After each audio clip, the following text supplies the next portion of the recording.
And I would like to introduce the next speaker, who is Lyons.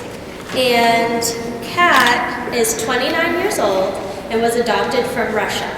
She has struggled with mental illness since she was 13 and spent 15 years in and out of long-term and short-term psychiatric hospitals. Today, Kat says her life is the opposite. She's in recovery from PTSD, lives in her own apartment with her cat, Rennie, and attends Bryan University online. Please welcome Kat Lyons.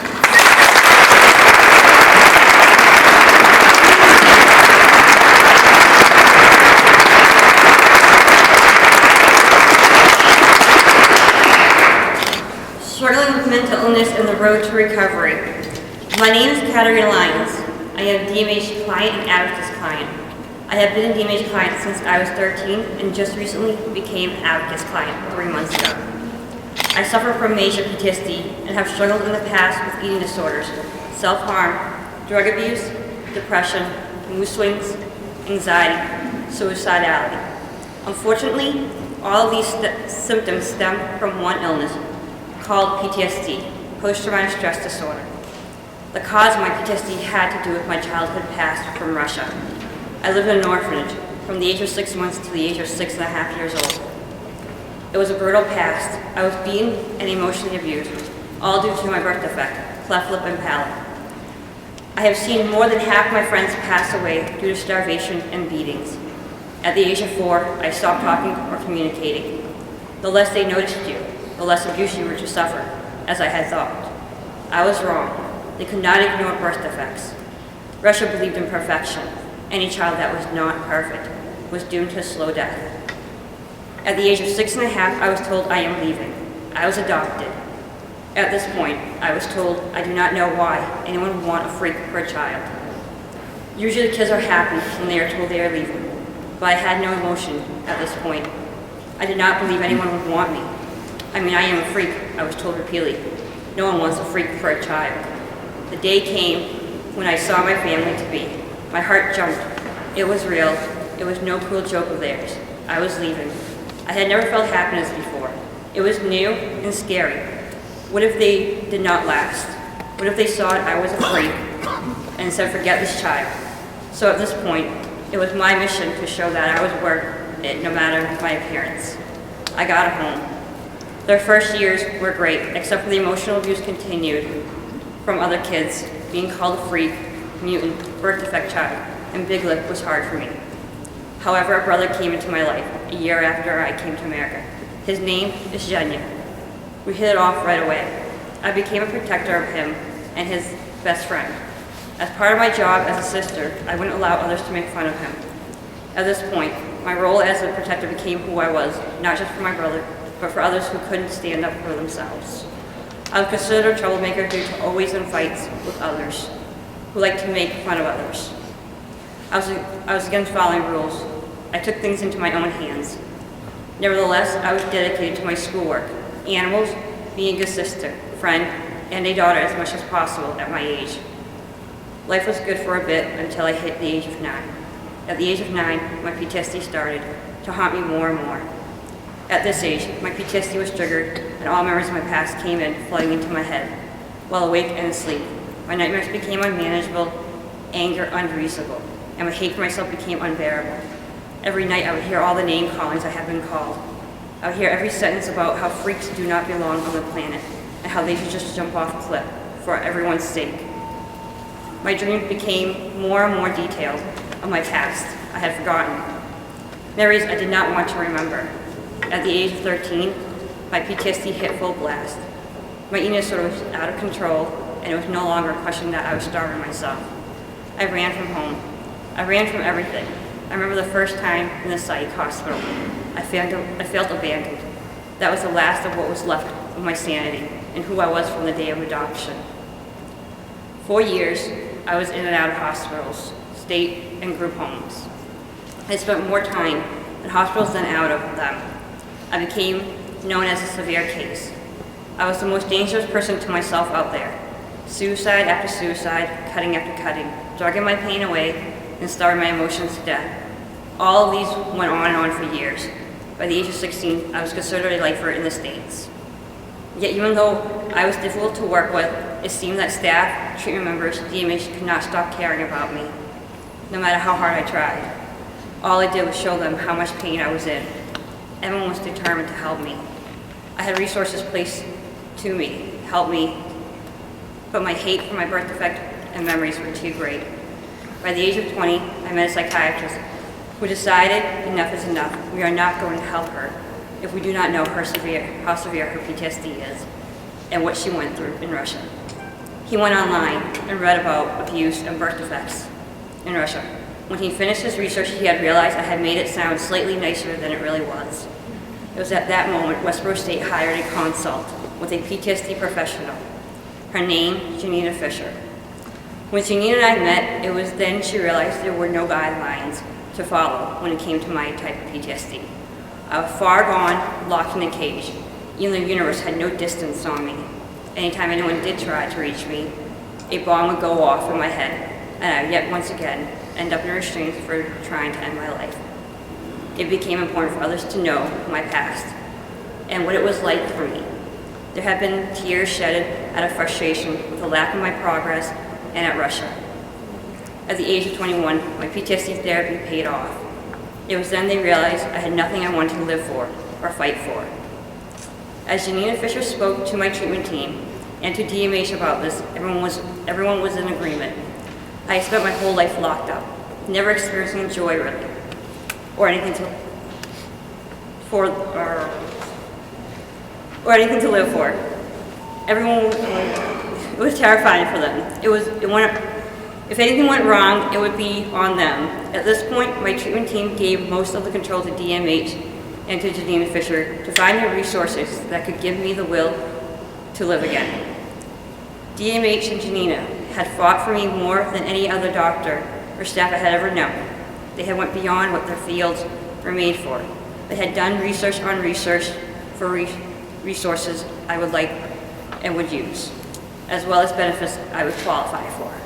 After 1 month of looking, they found a few I would benefit and enjoy: a job, pet therapy, creative writing. There are so many resources out there. As most of them were implemented to my treatment and recovery, it was Janina Fisher who explained to the treatment team why pet therapy and a job was important to me. Animals do not judge, no matter your appearance. They give unconditional love. The job, well, it kept my mind so busy, it did not give my head enough time to think and remember my past. Yet, this was not enough. At the age of 24, I was in a group home, yet more social, but tormented still. From this group home, I went home. It was either the state or home. My mom said no more states for her. She is coming home with me. As I went home, I ended up using again to deal with my tormenting memories. I then left home after a few weeks. I became homeless. I was running once again. Something I was very good at. Running away from my problems. I had lost myself once again. I ended up in the States for another suicide attempt. This time it was different. Janina and I had to create a new PTSD module since the original did not apply to me. I was now a social person with emotions. I was no longer hiding in a cage 24/7. Occasionally I would go into my cage, but I always came out of it quickly. At the age of 27, I went to a group home for the third time. I did not believe it would be any different from the last one, but I did decide to try it. By this time, I was on my third DMH worker as well. Her name was Kara. Young, energetic, happy. She was fun to talk to. Unfortunately, I had ended up in a short-term hospital still for another serious attempt on my life. From there, I was to go back to the state hospital. It was then my eating disorder came back. I had been in recovery since I was in the group home about 9 months. However, this time, my eating disorder almost did kill me. I was taking off all meds to keep me alive due to my self-destructive behaviors of starvation. In 2 weeks of being off meds, I was different. I was happy, social, confident, cooperative, and trying to get on track with my eating. I had started going to all groups and speaking about my emotions. I was no longer hiding. I was talking about my fears and emotions, sharing my dreams and hopes. I was finally opening up and communicating. However, the judge still said I was to go to the state hospital. The next day, my doctor came into my bedroom, seeing me cry staring at the window. I was saying goodbye to my freedom once again, and it hurt a lot. My doctor sat down. He understood what I was feeling. With his gentle voice, he had said, "I am sorry. I was wrong. You are not a state material." It was then he had told me, since I came off meds, I was different. It was then he had stated I was to never go back on mind or mood-altering meds of any kind again. As I went back to the group home, everyone was scared. They were terrified. I was not on my meds. OMG. Within 1 week of my return, I had made 6 friends in town that had nothing to do with the group home. I had 3 good ones. One happened to be a cop. My other 2 became my best friends. I would stay out half the night just chit-chatting and enjoying life like I had never before. It was 2 weeks after my return, I started looking for a part-time job. I was terrible at it. Every job asked for at least some college experience. All I had was a high school diploma. College had always been my dream, but I was told repeatedly I would never be able to. I was a lifer in the States and could not handle college. Therefore, after hearing it for years, I believed it until now. I had spoken to Bryan University. They were the only ones who had the faith that I could do great in college. They believed in me. As I had applied for their help behind everyone's back, knowing no one would approve. However, it became official. I was in college. Kira, my DMH worker, came back from her vacation. May I say thank goodness she guessed them. Kira works hard. Kira had heard I was enrolled. I was nervous about her response to this. Nevertheless, I had nothing to be nervous about. I really do not think she could have stopped smiling, even if she wanted to.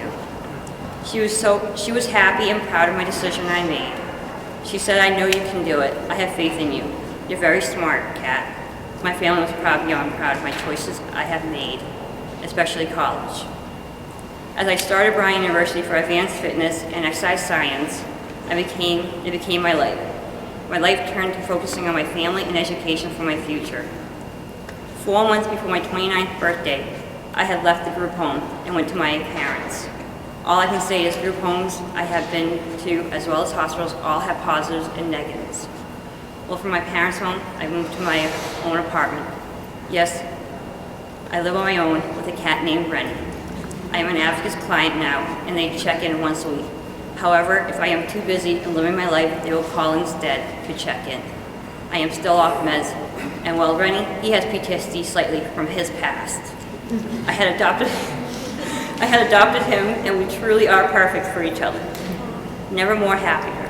My education, well, I have been attending Bryan University for 5 months now, and have managed to get honor roll's dean's list. I am a dedicated student and love what I am learning, and what my future career will be. As for my family, we are happy and proud. We do not keep secrets from one another, and I would not trade them for the world. Without my family, I would still be lost in endless memories. They never gave up on me. They gave me a great home, a future, education, a life, and unconditional love. I will say we had our difficulties, but in the end, it only went up. I now stand here with my past forgiven. I now understand more about my past. Why they treated kids the way they did. I let go of the hate and anger that almost destroyed me. I no longer suffer from my black heart, but with a gold heart with a hint of pink glow radiating from it. All I can say is you cannot force others to recover it in a time frame. Everything takes time. A lifer is not a lifer. They're only a lifer if other people make them believe they are. Unfortunately, words can affect us greater, emotionally, than actions can. This is my life. I am not a lifer. I do not suffer from negative thoughts, urges, emotions, or behavior. I am just like you, only with a diagnosis, something I will always have to keep an eye on. However, I am happy with who I am and have become. I am content with where my life is taking me. I decide my destiny, not my illness. I did not change in a timely manner, but I did recover on my terms, my time. I am here standing proof of this. Sometimes all anyone can do for others is accept, support, motivate, and give resources to help them find out who they are. This is what helped me. Lastly, I would like to thank DMH and the government for the resources they given me to clients with mental illness. Because of the resources, I can now be a maker, not a taker. Thank you.